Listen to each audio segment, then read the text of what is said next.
Angangsa, ngasiday khoi general knowledge ki maramda khara khangbre yengsi question khara pirake nakhoi answer pi banga brayong ko dudi haurasi ko. Number 1 da which flower always face the sun? Haibadi karamba laina numita dum onsin bage haiba. The answer is sunflower. Numit laini ko.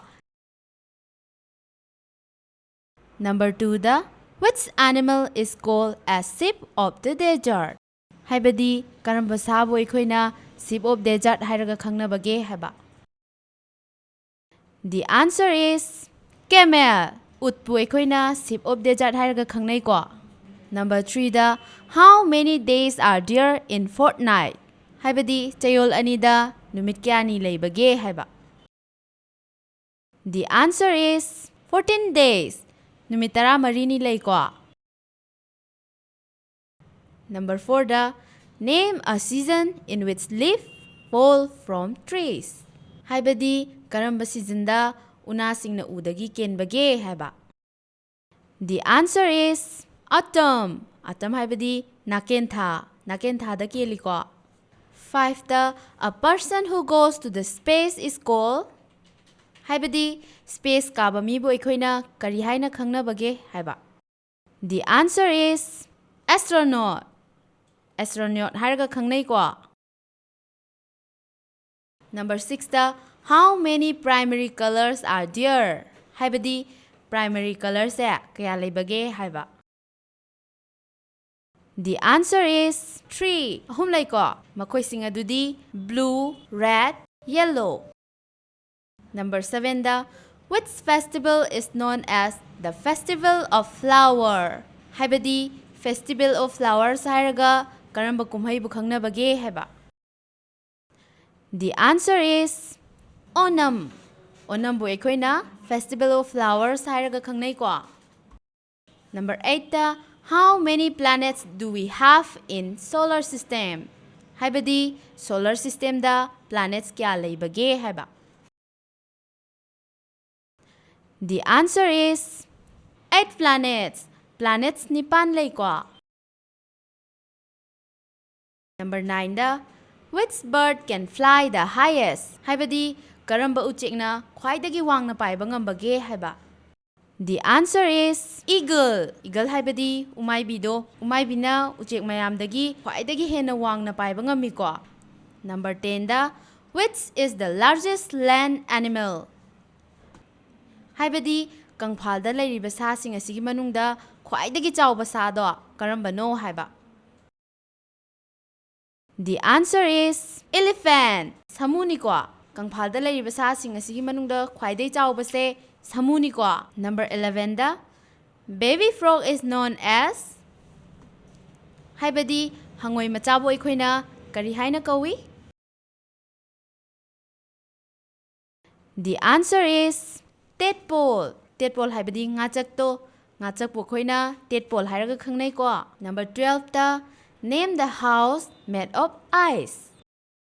Haibadi ice na sabayum adubu kari kawi haiba. The answer is igloo. Igloo kawi ko. 13 da which is the largest flower in the world?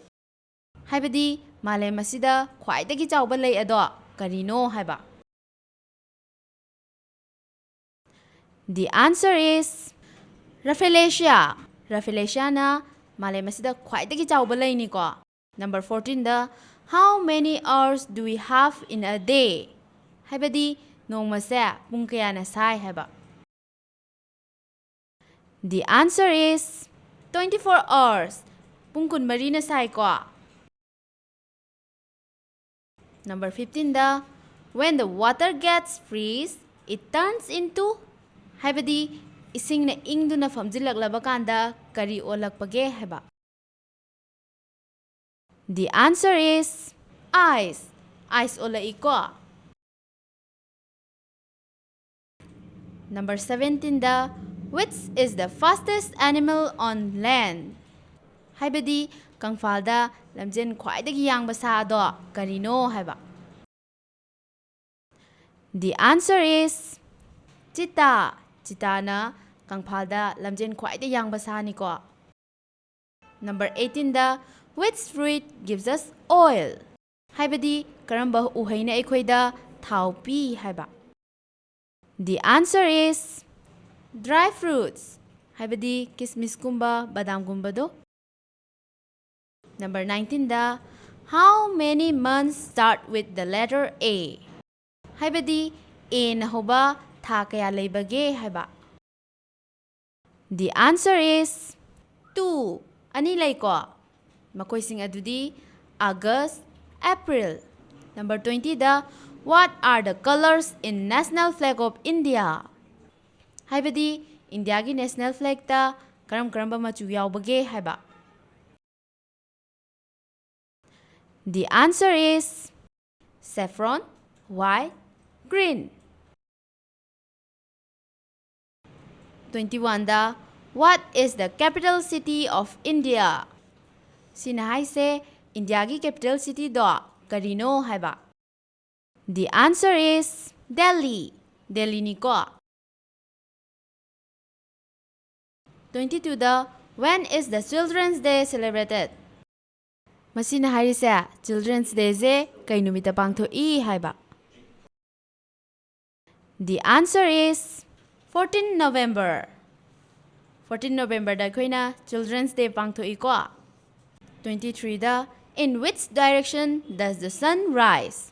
Haibadi numit se kadom dagi thoglai haiba.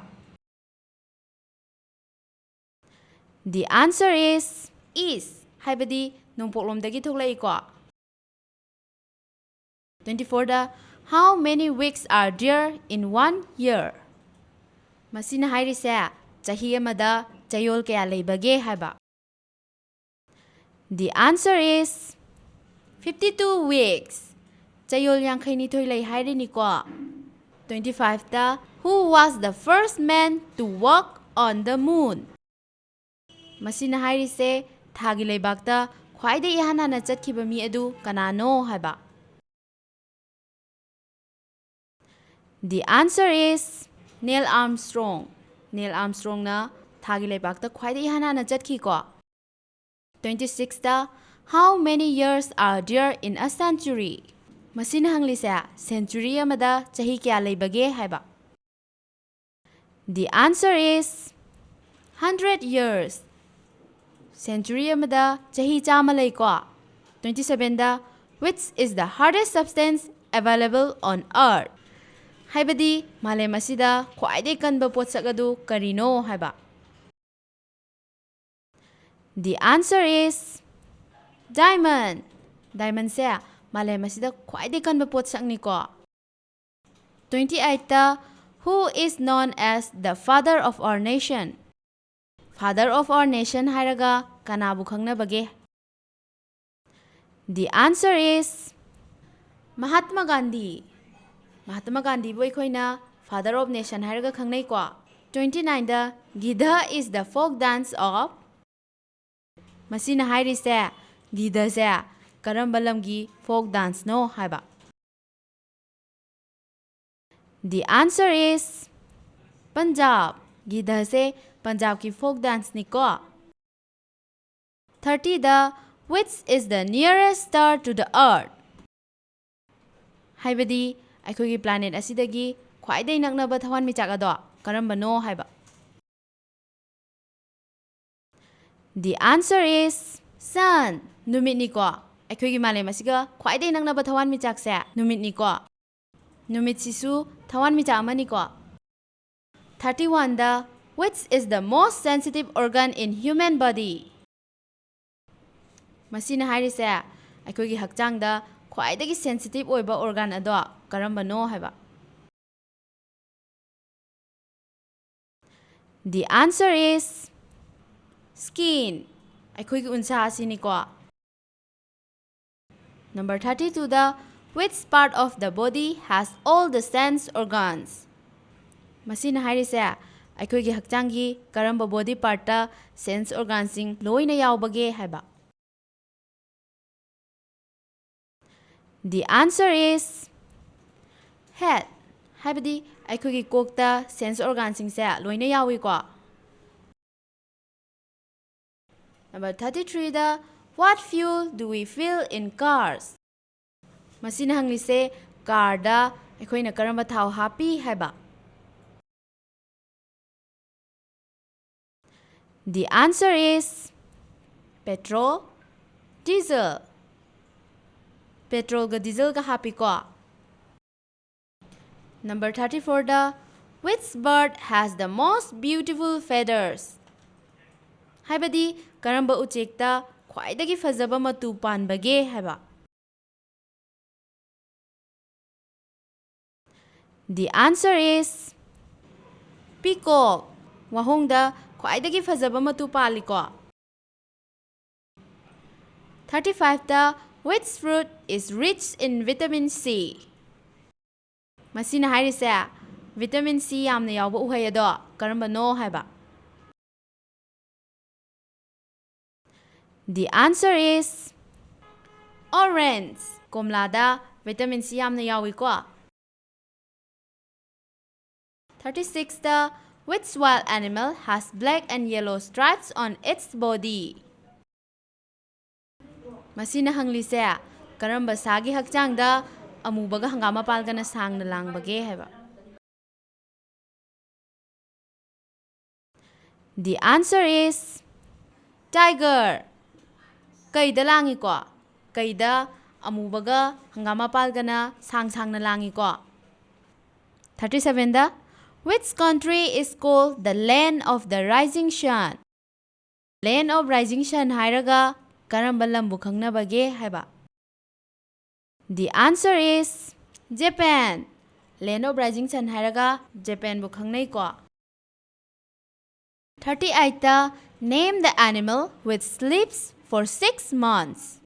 ꯃꯁꯤꯅ ꯍꯪꯂꯤꯁꯦ ꯊꯥ 6 ꯇꯨꯝꯗꯨꯅ ꯂꯩꯕ ꯁꯥ ꯑꯗꯣ ꯀꯔꯤ ꯃꯃꯤꯡ ꯀꯧꯏ ꯍꯥꯏꯕ꯫ The answer is bear. Bear ꯍꯥꯏꯕꯗꯤ ꯁꯑꯣꯝ꯫ ꯁꯑꯣꯝꯁꯦ ꯊꯥ 6 ꯇꯨꯝꯗꯨꯅ ꯂꯩꯀꯣ꯫ 39ꯗ A picture that shows only your bones is called. ꯃꯁꯤꯅ ꯍꯪꯂꯤꯁꯦ ꯑꯩꯈꯣꯏꯒꯤ ꯁꯔꯨ ꯈꯛꯇꯕꯨ ꯎꯠꯂꯤꯕ ꯄꯤꯛꯆꯔ ꯑꯗꯨꯕꯨ ꯑꯩꯈꯣꯏꯅ ꯀꯔꯤ ꯀꯧꯕꯒꯦ ꯍꯥꯏꯕ꯫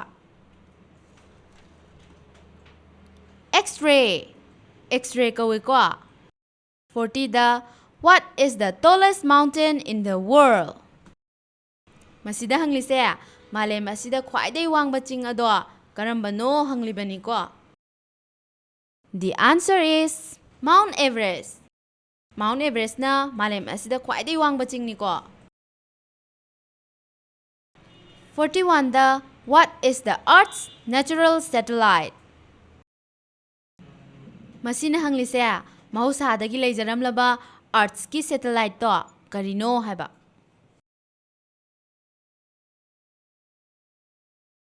The answer is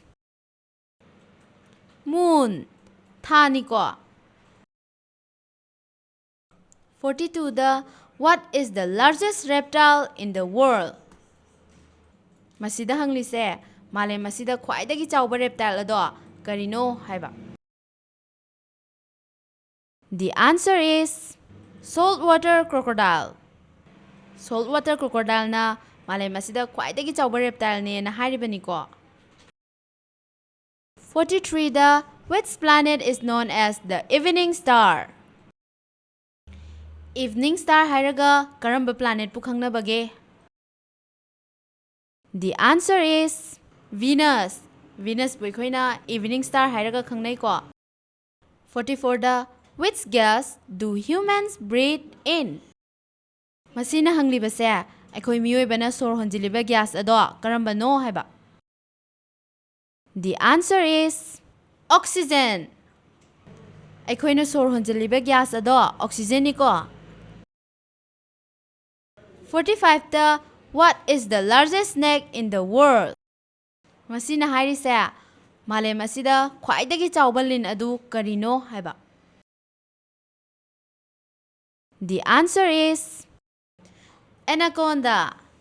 Anacondaꯅꯤꯀೋ꯫ 46ꯗ What is the second largest planet in our solar system? ꯃꯁꯤꯅ ꯍꯪꯂꯤꯁꯦ ꯑꯩꯈꯣꯏꯒꯤ ꯁꯣꯂꯔ ꯁꯤꯁꯇꯦꯝꯗ ꯈ꯭ꯋꯥꯏꯗꯒꯤ ꯆꯥꯎꯕ ꯄ꯭ꯂꯥꯅꯦꯠꯁꯤꯡꯒꯤ ꯃꯔꯛꯇ ꯑꯅꯤꯁꯨꯕꯗ ꯂꯩꯔꯤꯕꯁꯦ ꯀꯔꯝꯕꯅꯣ ꯍꯥꯏꯕ. The answer is Saturn. Saturn니ꯀꯣ. 47ꯗ Who invented the light bulb? ꯃꯁꯤꯅ ꯍꯪꯂꯤꯁꯦ light bulbꯁꯦ ꯀꯅꯥꯅ ꯄꯨꯊꯣꯛꯈꯤꯕꯒꯦ ꯍꯥꯏꯕ. The answer is Thomas Edison. Thomas Edisonꯅ light bulb ꯄꯨꯊꯣꯛꯈꯤꯀꯣ. 48ꯇ Name the national tree of India. Indiaꯒꯤ national treeꯗꯣ ꯃꯃꯤꯡ ꯍꯥꯏꯌꯨ ꯍꯥꯏꯕ. The answer is Banyan tree. ꯍꯥꯏꯕꯗꯤ ꯈꯣꯡꯅꯥꯡꯗꯣ ꯑꯩꯈꯣꯏ ꯏꯟꯗꯤꯌꯥꯒꯤ national treeꯅꯤꯀꯣ. 49ꯗ Name the biggest continent in the world. ꯃꯁꯤꯅ ꯍꯪꯂꯤꯁꯦ ꯃꯥꯂꯦꯝ ꯑꯁꯤꯗ ꯈ꯭ꯋꯥꯏꯗꯒꯤ ꯆꯥꯎꯕ continent ꯑꯗꯣ ꯃꯃꯤꯡ ꯍꯥꯏꯌꯨ ꯍꯥꯏꯕ. The answer is Asia. Asiaꯅ ꯃꯥꯂꯦꯝ ꯑꯁꯤꯗ ꯈ꯭ꯋꯥꯏꯗꯒꯤ ꯆꯥꯎꯕ continentꯅꯤꯀꯣ. 50ꯗ Name the largest mammal. ꯃꯁꯤꯅ ꯍꯪꯂꯤꯁꯦ ꯈ꯭ꯋꯥꯏꯗꯒꯤ ꯆꯥꯎꯕ mammal ꯑꯗꯨꯒꯤ ꯃꯃꯤꯡ ꯍꯥꯏꯌꯨ ꯍꯥꯏꯕ. The answer is Blue whale. Blue whaleꯁꯦ ꯃꯥꯂꯦꯝꯗ ꯈ꯭ꯋꯥꯏꯗꯒꯤ ꯆꯥꯎꯕ mammalꯅꯤꯀꯣ. 51ꯗ Who was the first woman prime minister of India? ꯃꯁꯤꯅ ꯍꯪꯂꯤꯁꯦ ꯅꯨꯄꯤꯁꯤꯡꯒꯤ ꯃꯔꯛꯇ ꯈ꯭ꯋꯥꯏꯗꯒꯤ ꯏꯍꯥꯟ ꯍꯥꯟꯅ ꯏꯟꯗꯤꯌꯥꯒꯤ ꯄ꯭ꯔꯥꯏꯝ ꯃꯤꯅꯤꯁꯇꯔ ꯑꯣꯏꯈꯤꯕꯗꯣ ꯀꯅꯥꯅꯣ ꯍꯪꯂꯤꯅꯤꯀꯣ. The answer is Indira Gandhi. Indira Gandhiꯅ ꯅꯨꯄꯤꯁꯤꯡꯒꯤ ꯃꯔꯛꯇ ꯈ꯭ꯋꯥꯏꯗꯒꯤ ꯏꯍꯥꯟ ꯍꯥꯟꯅ ꯏꯟꯗꯤꯌꯥꯒꯤ ꯄ꯭ꯔꯥꯏꯝ ꯃꯤꯅꯤꯁꯇꯔ ꯑꯣꯏꯈꯤꯀꯣ. 52ꯗ What type of gas is absorbed by plants? ꯃꯅꯥ-ꯃꯁꯤꯡ ꯑꯃꯗꯤ ꯄꯥꯝꯕꯤꯁꯤꯡꯅ ꯆꯨꯞꯁꯤꯜꯂꯤꯕ ꯒ꯭ꯌꯥꯁ ꯑꯗꯨ ꯀꯔꯝꯕ ꯒ꯭ꯌꯥꯁꯅꯣ ꯍꯥꯏꯕ. The answer is Carbon dioxide.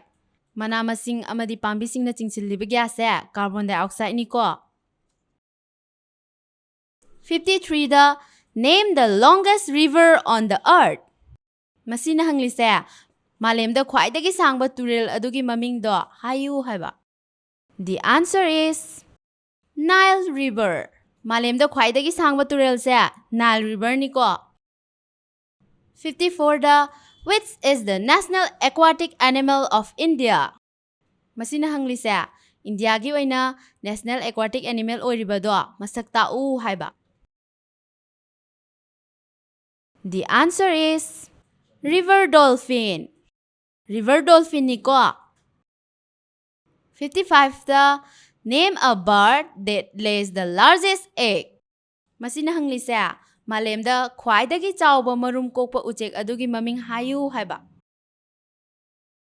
The answer is Ostrich. Ostrichꯅ ꯎꯆꯦꯛꯁꯤꯡꯒꯤ ꯃꯔꯛꯇ ꯈ꯭ꯋꯥꯏꯗꯒꯤ ꯆꯥꯎꯕ ꯃꯔꯨꯝ ꯀꯣꯛꯏꯀꯣ. 56th Name the planet known as the red planet. ꯃꯁꯤꯅ ꯍꯪꯂꯤꯁꯦ red planet ꯍꯥꯏꯔꯒ ꯈꯪꯅꯕ planetꯇꯣ ꯑꯗꯨꯒꯤ ꯃꯃꯤꯡ ꯍꯥꯏꯌꯨ ꯍꯥꯏꯕ. The answer is Mars. Marsꯄꯨ ꯑꯩꯈꯣꯏꯅ red planet ꯍꯥꯏꯔꯒ ꯈꯪꯅꯩꯀꯣ. 27th Name a shape that has 10 sides. ꯃꯁꯤꯅ ꯍꯪꯂꯤꯁꯦ side 10 ꯂꯩꯕ shape ꯑꯗꯨꯒꯤ ꯃꯃꯤꯡ ꯍꯪꯂꯤꯕꯅꯤꯀꯣ. The answer is Decagon. Decagonꯁꯦ side 10 ꯂꯩꯕ shape니ꯀꯣ. 58th What is the largest ocean on earth? ꯃꯁꯤꯅ ꯍꯪꯂꯤꯁꯦ ꯃꯥꯂꯦꯝ ꯑꯁꯤꯗ ꯈ꯭ꯋꯥꯏꯗꯒꯤ ꯆꯥꯎꯕ ocean ꯑꯗꯣ ꯀꯔꯤꯅꯣ ꯍꯥꯏꯕ. The answer is Pacific Ocean. Pacific Oceanꯅ ꯃꯥꯂꯦꯝꯗ ꯈ꯭ꯋꯥꯏꯗꯒꯤ ꯆꯥꯎꯕ ocean니ꯀꯣ.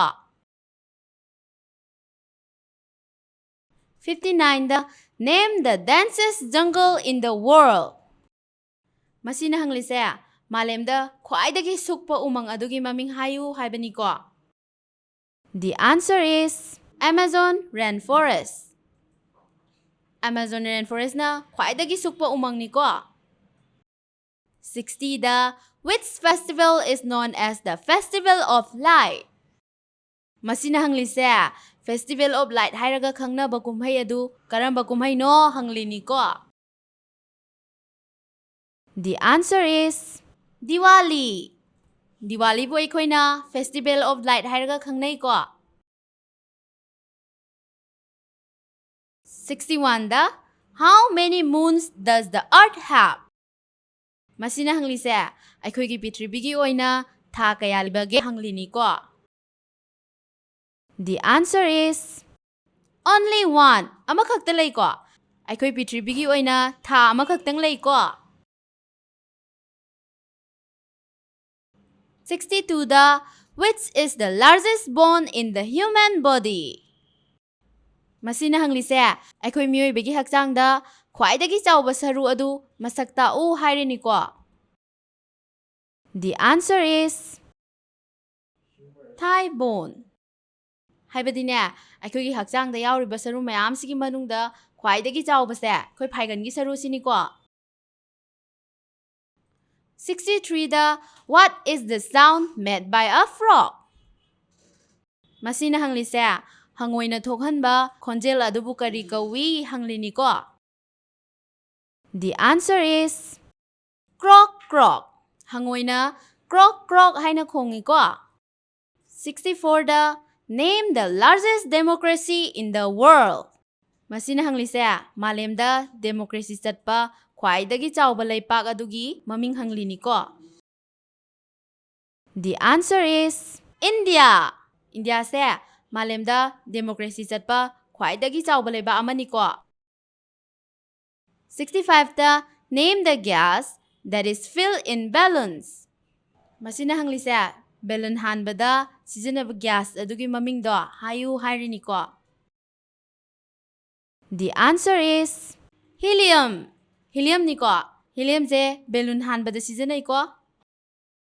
66 da Who invented the computer? Masina hanglise computer se kanana puthoki bage hanglini ko. The answer is Charles Babbage. Charles Babbage na computer puthoki ko. 67 da Which continent is known as the dark continent?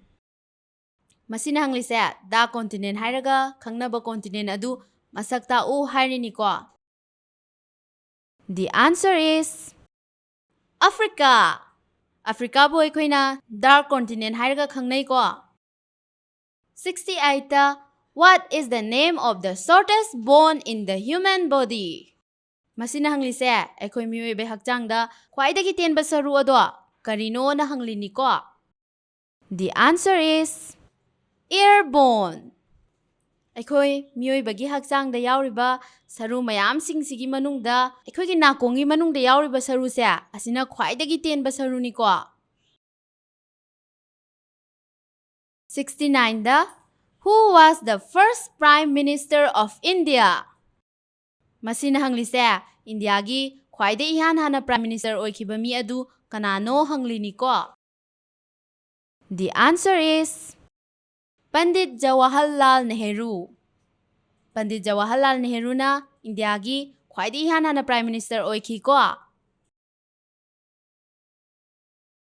Number 70 da Which is the principal source of energy for the earth? Masina hanglise earth ki energy pibada khwaidagi maru oiriba adu karino hanglini ko. The answer is sun. Numit ni ko. 72 da dash is the coldest place on earth. Masina hanglise malemda khwaidagi ingba mafam adu karino? The answer is Antarctica. Antarctica na malemda khwaidagi ingba mafam ni ko. 73 da Which festival is celebrated as the birth of Jesus Christ? Masina hanglise karamba festival bu Jesus ki mapok numit oina celebrate tawbage hanglini ko. The answer is Christmas. Christmas aikoina Jesus ki pokpa numit oina celebrate tawi ko. 74 da Name the largest planet in our solar system. Masina hanglise aikoigi solar system da khwaidagi chawba planet adugi maming hayu hairini ko. The answer is Jupiter. ꯖꯨꯄꯤꯇꯔꯁꯦ ꯑꯩꯈꯣꯏ solar ꯁꯤꯁꯇꯦꯝꯗ ꯈ꯭ꯋꯥꯏꯗꯒꯤ ꯆꯥꯎꯕ ꯄ꯭ꯂꯥꯅꯦꯠꯅꯤꯀꯣ꯫ 75ꯇ which is the world's largest country? ꯃꯁꯤꯅ ꯍꯪꯂꯤꯁꯦ ꯑꯩꯈꯣꯏ ꯃꯥꯂꯦꯝ ꯑꯁꯤꯗ ꯈ꯭ꯋꯥꯏꯗꯒꯤ ꯆꯥꯎꯕ ꯀꯟꯇ꯭ꯔꯤ ꯑꯗꯨ ꯃꯁꯛ ꯇꯥꯛꯎ ꯍꯥꯏꯔꯤꯅꯤꯀꯣ꯫ The answer is Russia. ꯔꯁꯤꯌꯥꯅ ꯃꯥꯂꯦꯝꯗ ꯈ꯭ꯋꯥꯏꯗꯒꯤ ꯆꯥꯎꯕ ꯀꯟꯇ꯭ꯔꯤꯅꯤꯀꯣ꯫ 76ꯇ the person who brings a letter to your home from post office is? ꯌꯨꯝꯗ ꯂꯦꯇꯔ ꯄꯨꯔꯛꯄ ꯃꯤ ꯑꯗꯨꯕꯨ ꯀꯔꯤ ꯀꯧꯕꯒꯦ ꯍꯪꯂꯤꯅꯤꯀꯣ꯫ The answer is postman. Postman ꯀꯧꯏꯀꯣ꯫ ꯑꯩꯈꯣꯏꯒꯤ ꯌꯨꯝꯗ ꯂꯦꯇꯔ ꯄꯨꯔꯛꯄ ꯃꯤ ꯑꯗꯣ postman ꯀꯧꯏꯀꯣ꯫ 77ꯗ where does a pig live? ꯃꯁꯤꯅ ꯍꯪꯂꯤꯁꯦ ꯑꯣꯛꯁꯦ ꯀꯗꯥꯏꯗ ꯂꯩꯕꯒꯦ ꯍꯪꯂꯤꯅꯤꯀꯣ꯫ The answer is sty. ꯍꯥꯏꯕꯗꯤ ꯑꯣꯛꯅ ꯂꯩꯔꯤꯕ ꯃꯀꯣꯟꯗꯣ ꯑꯗꯨꯕꯨ sty ꯀꯧꯏꯀꯣ꯫ 78ꯇ which way is anti-clockwise? Left or right? ꯃꯁꯤꯅ ꯍꯪꯂꯤꯁꯦ ꯀꯔꯝꯕ ꯃꯥꯏꯌꯣꯟꯗ ꯆꯠꯄꯕꯨ anti-clockwise ꯀꯧꯕꯒꯦ ꯍꯪꯂꯤꯅꯤꯀꯣ꯫ ꯑꯣꯏꯗꯔꯥ ꯅꯠꯇ꯭ꯔꯒ ꯌꯦꯠꯇꯔꯥ? The answer is left. ꯑꯣꯏꯔꯣꯝꯗꯅꯤꯀꯣ꯫ 79ꯗ what is the standard taste of water? ꯃꯁꯤꯅ ꯍꯪꯂꯤꯁꯦ ꯏꯁꯤꯡꯒꯤ ꯃꯍꯥꯎꯁꯦ ꯀꯃꯥꯏꯅ ꯇꯧꯕꯒꯦ ꯍꯪꯂꯤꯅꯤꯀꯣ꯫ The answer is tasteless. ꯏꯁꯤꯡꯁꯦ ꯃꯍꯥꯎ ꯂꯩꯇꯦꯀꯣ꯫ 80ꯗ which two parts of the body continue to grow for your entire life? ꯃꯁꯤꯅ ꯍꯪꯂꯤꯁꯦ ꯄꯨꯟꯁꯤ ꯆꯨꯞꯄ ꯒ꯭ꯔꯣꯠ ꯂꯦꯞꯇꯕ ꯕꯣꯗꯤ ꯄꯥꯔꯠ ꯑꯅꯤ ꯑꯗꯨ ꯃꯁꯛ ꯇꯥꯛꯎ ꯍꯥꯏꯔꯤꯅꯤꯀꯣ꯫ The answer is nose and ears. ꯑꯩꯈꯣꯏꯒꯤ ꯄꯨꯟꯁꯤ ꯆꯨꯞꯄ ꯒ꯭ꯔꯣꯠ ꯂꯦꯞꯇꯕ ꯕꯣꯗꯤ ꯄꯥꯔꯠꯁ ꯑꯅꯤ ꯑꯗꯨꯗꯤ ꯅꯥꯀꯣꯡꯒ ꯅꯥꯇꯣꯟꯒꯅꯤꯀꯣ꯫ 81ꯗ what type of tree do dates grow on? ꯃꯁꯤꯅ ꯍꯪꯂꯤꯁꯦ ꯀꯔꯝꯕ ꯎꯗ dates ꯄꯥꯟꯕꯒꯦ ꯍꯪꯂꯤꯅꯤꯀꯣ꯫ The answer is palm tree. Palm treeꯗ dates ꯄꯥꯜꯂꯤꯀꯣ꯫ 82ꯗ which bird is known for its intelligence? ꯃꯁꯤꯅ ꯍꯪꯂꯤꯁꯦ ꯎꯆꯦꯛꯁꯤꯡꯒꯤ ꯃꯔꯛꯇ ꯈ꯭ꯋꯥꯏꯗꯒꯤ ꯍꯩꯊꯣꯏ ꯁꯤꯡꯊꯣꯏꯕ ꯑꯗꯨ ꯀꯔꯝꯕꯅꯣ ꯃꯁꯛ ꯇꯥꯛꯎ ꯍꯥꯏꯔꯤꯅꯤꯀꯣ꯫ The answer is owl. owl ꯍꯥꯏꯕꯗꯤ ꯃꯀꯨꯗꯣ꯫ ꯃꯀꯨꯁꯦ ꯌꯥꯝꯅ ꯍꯩꯊꯣꯏ ꯁꯤꯡꯊꯣꯏꯕꯗ ꯃꯌꯥꯝꯅ ꯈꯪꯅꯩꯀꯣ꯫ 83ꯗ what covers approximately 71% of Earth's surface? ꯃꯁꯤꯅ ꯍꯪꯂꯤꯁꯦ ꯑꯩꯈꯣꯏꯒꯤ Earth surface ꯑꯁꯤꯗ ꯆꯥꯎꯔꯥꯛꯅ 71% ꯑꯁꯤ ꯀꯔꯤꯅ ꯌꯣꯝꯁꯤꯟꯗꯨꯅ ꯊꯝꯕꯒꯦ ꯍꯪꯂꯤꯅꯤꯀꯣ꯫ The answer is water. ꯏꯁꯤꯡꯅꯤꯀꯣ꯫ ꯑꯩꯈꯣꯏꯒꯤ Earth surface ꯑꯁꯤꯗ ꯆꯥꯎꯔꯥꯛꯅ 71% ꯑꯁꯤꯗꯤ ꯏꯁꯤꯡꯅ ꯌꯣꯝꯁꯤꯟꯗꯨꯅ ꯊꯝꯃꯤꯀꯣ꯫ 84ꯗ what is the top color in a rainbow? ꯃꯁꯤꯅ ꯍꯪꯂꯤꯁꯦ ꯔꯦꯟꯕꯣꯒꯤ ꯈ꯭ꯋꯥꯏꯗꯒꯤ ꯃꯊꯛ ꯊꯪꯕ ꯃꯆꯨ ꯑꯗꯨ ꯀꯔꯤ ꯃꯆꯨꯅꯣ ꯍꯪꯂꯤꯅꯤꯀꯣ꯫ The answer is red. ꯑꯉꯥꯡꯕꯅꯤꯀꯣ꯫ ꯔꯦꯟꯕꯣꯒꯤ ꯈ꯭ꯋꯥꯏꯗꯒꯤ ꯃꯊꯛ ꯊꯪꯕ ꯃꯆꯨ ꯑꯗꯨ ꯑꯉꯥꯡꯕꯅꯤꯀꯣ꯫ 85ꯗ which country is home to the kangaroo? ꯃꯁꯤꯅ ꯍꯪꯂꯤꯁꯦ ꯀꯔꯝꯕ ꯂꯩꯕꯥꯛꯄꯨ ꯀꯪꯒꯥꯔꯨꯒꯤ ꯌꯨꯝꯅꯤ ꯍꯥꯏꯅ ꯈꯪꯅꯕꯒꯦ ꯍꯥꯏꯕ꯫ The answer is Australia.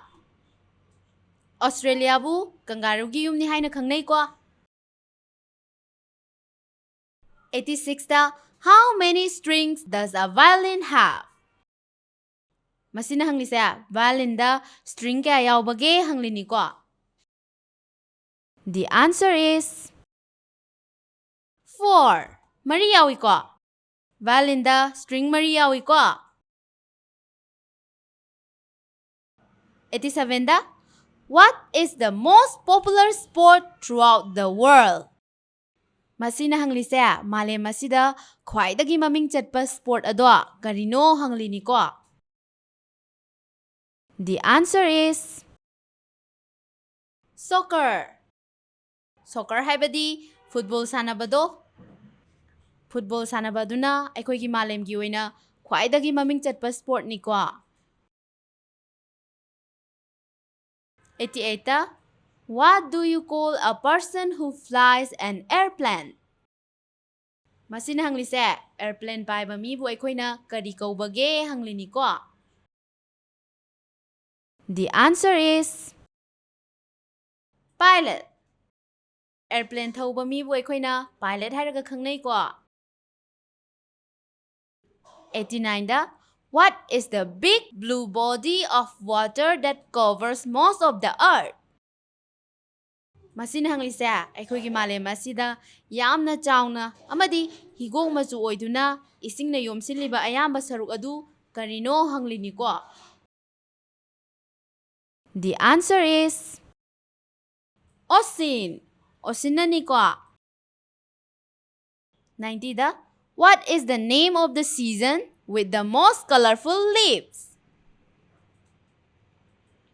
Masina hanglise una singna khwaidagi machu fajaba season gi maming adu karino hanglini ko? The answer is autumn. Autumn haibadi naken thado. Naken thada una singi machu se yamna fajai ko?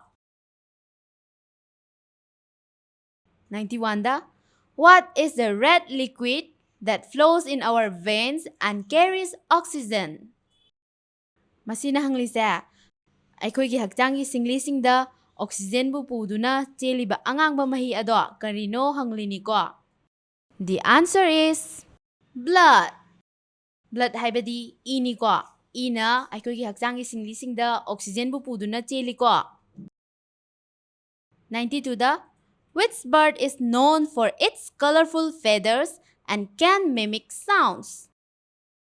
Masina hanglise machu yamna fajaba matu panba amadi mitau tamduna wangang basu haiba adu karamba uchekno masak tau hanglini ko?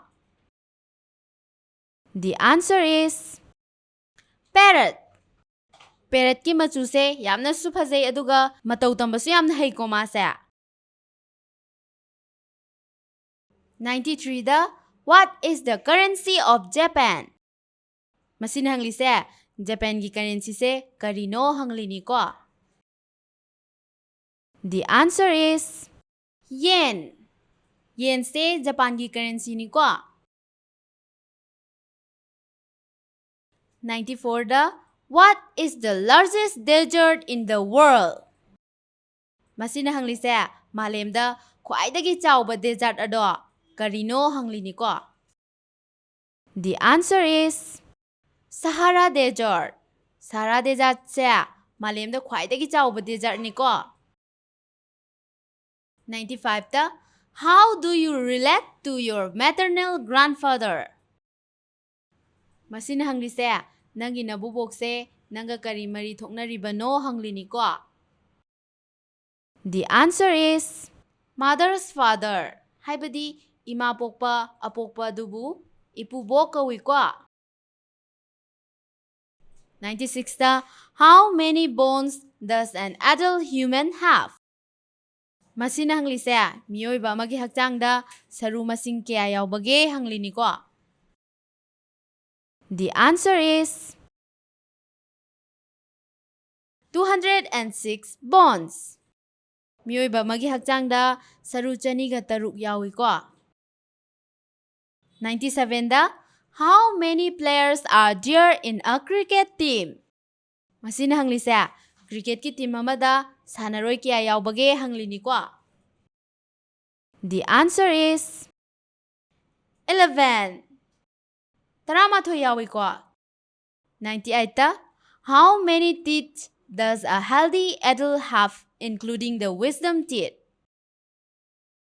Masina hanglise mapung maray faraba miyoiba amada yapang yauraga ya kaya panbage hanglini ko?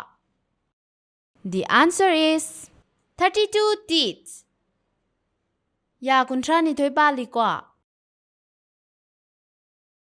99ꯗ What do you call a type of shape that has 5 sides? ꯃꯁꯤꯅ ꯍꯪꯂꯤꯁꯦ side 5 ꯌꯥꯎꯕ shape ꯑꯗꯨꯕꯨ ꯑꯩꯈꯣꯏꯅ ꯀꯔꯤ ꯀꯧꯕꯒꯦ ꯍꯪꯂꯤꯅꯤꯀꯣ. The answer is pentagon. Side 5 ꯌꯥꯎꯕ shape ꯄꯨ ꯑꯩꯈꯣꯏꯅ pentagon ꯀꯧꯏꯀꯣ. 100ꯇ What is the largest joint in the human body? ꯃꯁꯤꯅ ꯍꯪꯂꯤꯁꯦ ꯑꯩꯈꯣꯏꯒꯤ ꯍꯛꯆꯥꯡꯗ ꯈ꯭ꯋꯥꯏꯗꯒꯤ ꯆꯥꯎꯕ joint ꯑꯗꯨ ꯀꯔꯤꯅꯣ ꯍꯪꯂꯤꯅꯤꯀꯣ. The answer is knee. knee ꯍꯥꯏꯕꯗꯤ ꯈꯨꯎꯗꯣ ꯑꯩꯈꯣꯏꯒꯤ ꯍꯛꯆꯥꯡꯒꯤ ꯈ꯭ꯋꯥꯏꯗꯒꯤ ꯆꯥꯎꯕ jointꯁꯦ ꯈꯨꯎꯁꯤꯅꯤꯀꯣ. ꯑꯗꯨꯗꯤ ꯑꯉꯥꯡꯁꯥ ꯉꯁꯤ ꯖꯦꯅꯔꯦꯜ ꯅꯣꯂꯦꯖꯀꯤ ꯃꯔꯝꯗ ꯀꯣꯏꯁꯟ ꯀꯌꯥ ꯑꯃ ꯈꯪꯃꯤꯟꯅꯈ꯭ꯔꯦꯀꯣ. ꯑꯗꯨꯗꯤ ꯃꯊꯪꯒꯤꯗꯁꯨ ꯏꯝꯄꯣꯔꯇꯦꯟ ꯑꯣꯏꯕ ꯀꯣꯏꯁꯟ ꯃꯌꯥꯝ ꯑꯃ ꯄꯨꯔꯛꯀꯦ. ꯉꯁꯤꯒꯤꯗꯤ ꯁ꯭ꯋꯥꯏꯗ ꯂꯣꯏꯁꯤꯜꯂꯁꯤꯀꯣ.